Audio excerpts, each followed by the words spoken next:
So this is a Tesla Cybertruck, and in Korea, the base model is 145, which, yes, that's a lot. The Cyber Beast is 160.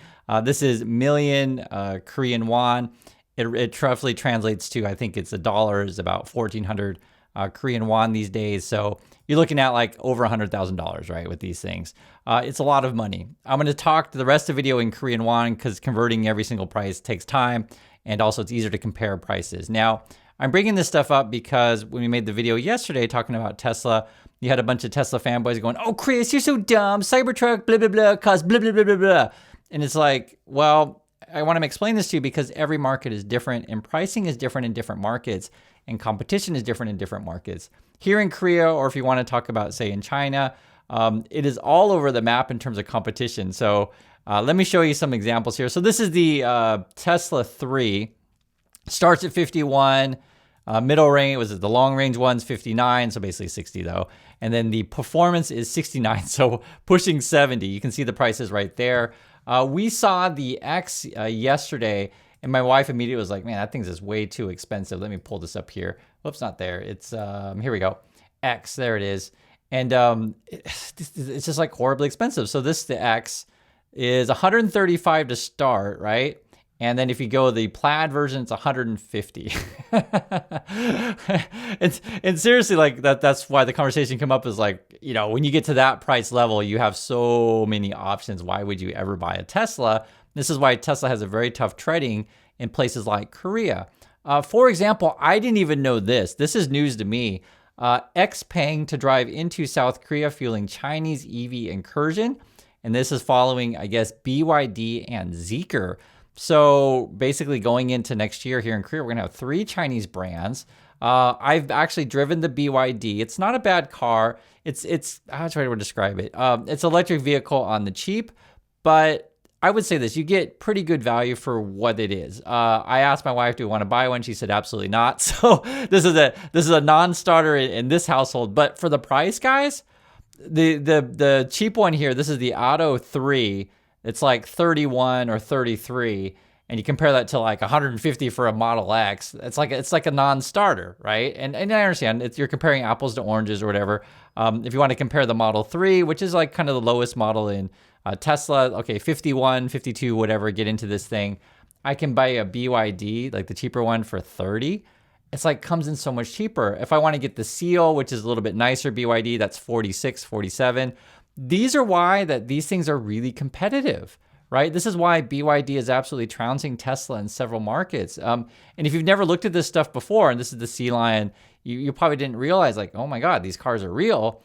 And I'm just telling you the truth. I think the Korean manufacturers are also shaking in their boots because the Chinese cars, they don't look bad. Now, long-term ownership, how good, reliable these things are, that remains to be seen. These are all relatively new brands.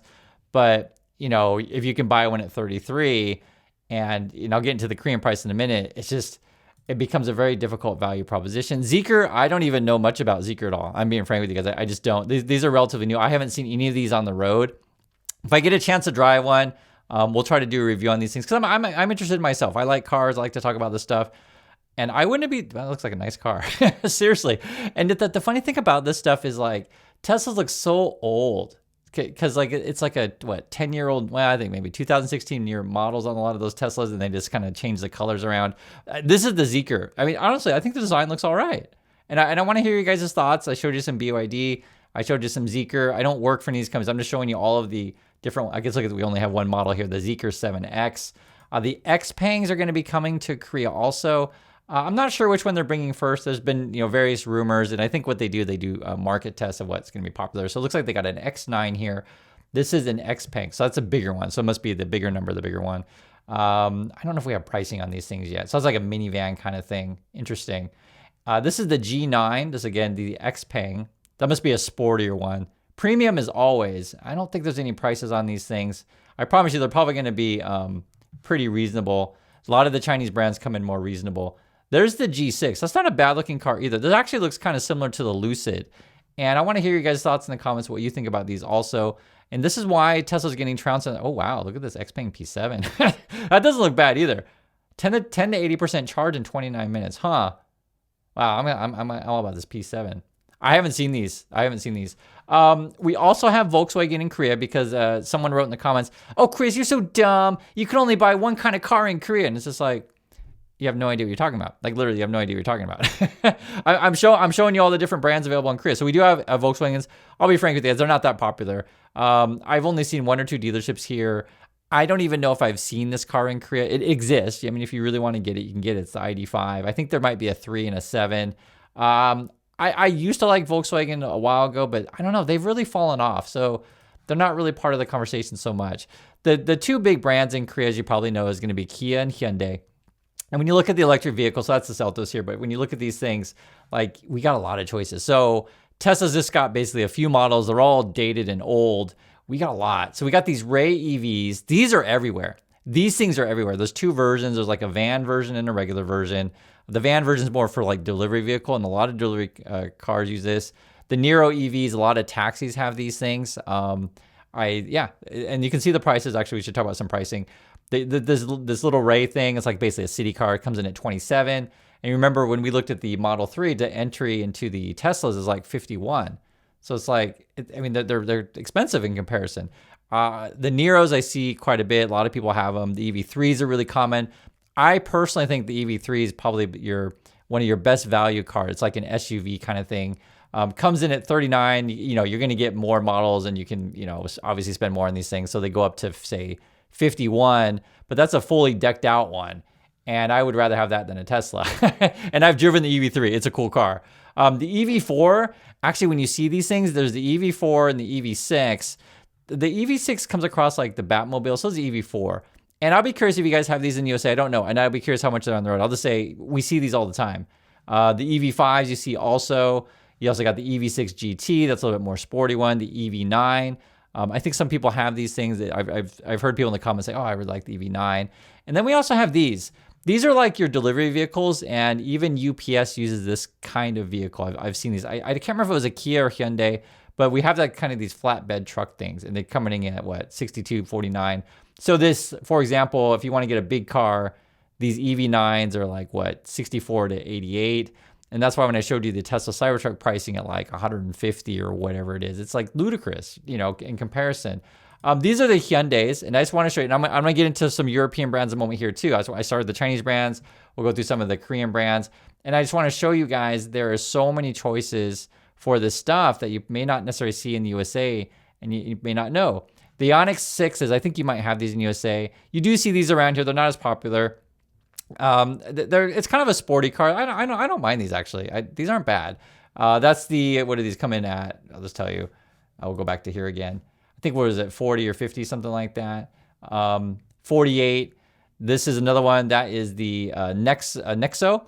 This is actually, I think it's like a hydrogen fuel cell. No, liquid natural gas, I think is what it is. 76. They're kind of expensive, and there's not that many places you can fuel it. So they're just not that practical. I think they have them in California also. The Onyx 5s, all the taxis have these things. That's a taxi car here in Korea. So that's the Onyx 5. It's really, really popular in terms of taxis. There was also that's the 6. And I'm just showing you guys these things. I don't work for any of these companies. I'm just showing you what they are. There's the Kona Electric, comes in at 41. Again, all these are cheaper than Tesla. What is this one? The Ioniq 9, that's at 67. Then you got a bunch of like flatbed and different work trucks. This one right here, the Casper, this is a hot car seller. You can't even get it. It's like a 2-year waiting list to get the new one. And I actually have driven this car. If I could buy one, I would, but it's actually not even available. It's just they only make them in one factory, and they're in heavily demanded in like high demand in Europe because it's a small little SUV. It's like extremely practical. It's pretty affordable. I think they come in like 30, something like that. It's not bad. And then this is also the Genesis, and I'll get to the European brands in a second, but I just want to finish because like these are all competition for the Tesla, and like why would you want to buy a Tesla when you can get these nice Genesis at GV80s, GV70, GV60? I'll show you guys these things. This is what it is, and if you've never looked at this stuff before, it might be a surprise to you. Like, so here's a GV80. I think these are a bit more pricey though. I think these probably come in more like probably 80, something like that. They're not cheap. You're getting into luxury, 81. So that's a GV80. So there's like multiple types. I myself think the GV60 is a pretty cool car. That's a small little car. I like small cars myself. Everyone's gonna like something different, right? So that's the GV60. That's what they look like. So this is Genesis. Now let's get into some of the European brands. Okay, so we looked at Chinese brands or the Korean brands. We also got the BMWs over here in Korea. So again, if anyone thinks, oh, Chris, you're so dumb, there's only one type of car in Korea. It's like, no, we have really a lot, right? The BMWs are an interesting bunch because, in my opinion, I actually went to look at them recently, and I felt like that in terms of design, they're starting to fall behind their competitors. I think, though, driving the BMW is always going to be good. They're considered a driver's car. It was the ultimate driving machine, I think you say. And then these are what they shake out to be. So we can look at one of these, like we'll say, look at the iX. I don't know what these price at. And let's see. Ooh, this is a lot. 153. Yeah, I can see why they're not crazy popular. BMW iX. I mean, you can get a cheaper one for 124. But I was just showing you some of the Korean options. It just comes in a lot less. You have to pay a premium for some of these foreign brands. If you want to pay 177 for the top of the line one, you can. it's like when you look at the Genesis, or you look at, like, if you don't want to go electric, look at a Grand or something like that. It's like, I don't know. Look at this i7 thing. How much is this thing? I'm sure this isn't cheap. There's no way. This totally looks like a gangster vehicle. Comes in at like 232. So if you want to be like literally gangster kind of thing, you can get that. Yeah, that's really expensive. And that must be I bet you that's their top car, the i7. So there's a bunch that's BMWs. You got i3s, i5s, i4s. Actually, let's see how much is i4. I'm kind of curious. That looks like a nice looking car. These are all nice. I went to go to BMWs, and it depends. I would say exterior is pretty nice in these things, but the interior I prefer the usability of some of the other cars. But these are 78. They're not cheap cars, right? Mercedes are pretty nice cars these days. Everyone's gonna have a different preference, but I'm just showing you guys, this is all the Korean competition here. We have a lot of different choices here, because some people think the Koreans only drive Korean cars. It's not true. The Korean cars are popular in Korea because they come in cheaper, right? And they have really competitive things, but a lot of people got Mercedes. A lot of people do have BMWs. You see them. You see people with Audis. This is the GLC, the GLS. I'm not sure if any of these are electric. I think they have maybe one electric one. Their website isn't great. I mean, you can actually see it for yourself. The Audis, honestly, we just started seeing the new models, and had a really sweet green one that I saw recently. I should have taken a picture, but it was pretty nice. I actually really like the Audi. I think they're not cheap, though. And again, every car is going to be different depending on which market you're in, right? So what do you got here? The S e-tron. The RS is probably more your sport car ones, but these are nice looking cars. I do like I've always liked the designs of these things. So that's the Audi Q4 e-tron. How much are these things? I'm kind of curious myself. 71. So that's still pretty pricey, right? I mean, you can see it's a nice looking car though. And you also got the Porsches here in Korea. These are obviously going to be quite a lot of money. Point though, I'm just trying to make is, and I just want to show you guys, there's a lot of choices of different cars. I think if you wanted to, was it the Macan 4? I do believe these come in electric. I don't know if they can get the electric one here. You will see Porsches in Korea. You will see Lambos in Korea, these kind of things. I don't want to mess with this website. And I already know Porsches are expensive. We also got Polestars in Korea. I haven't seen that many. I've seen the shop. It's actually at our department store. Our department stores are different because you'll have clothes next to cars. I know it probably sounds strange. I should do a video of the department store next time I go there. But yeah, for reals, the Tesla quote dealership showroom, whatever you want to call it, is in the department store right next to clothes. It's actually really funny. The Polestar's there, the Audi's there. They're all next to each other. The Polestar 4 is the new one. I think these things they're pretty pricey. I've driven the Polestars. I actually really like the Polestar. It's not a bad car. Not my I wouldn't say my favorite because it feels a little bit big for me. But this is what it is. I'm just showing you guys with this stuff. Yeah, it's not a bad car. What else we got here in Korea? We also got Volvos. I've been in these things. They're okay. I think this is a Chinese brand. Now, there's your electric ones. Comes in at 47, so it's actually pretty competitive. And I remember when we looked at this one, they were promoting themselves as being eco-friendly, which I thought was kind of interesting. So like the seat materials, the interior, and stuff like that. So this one actually stood out for me because it was reasonably affordable compared to other cars. Again, it comes in way cheaper than the Teslas at 47.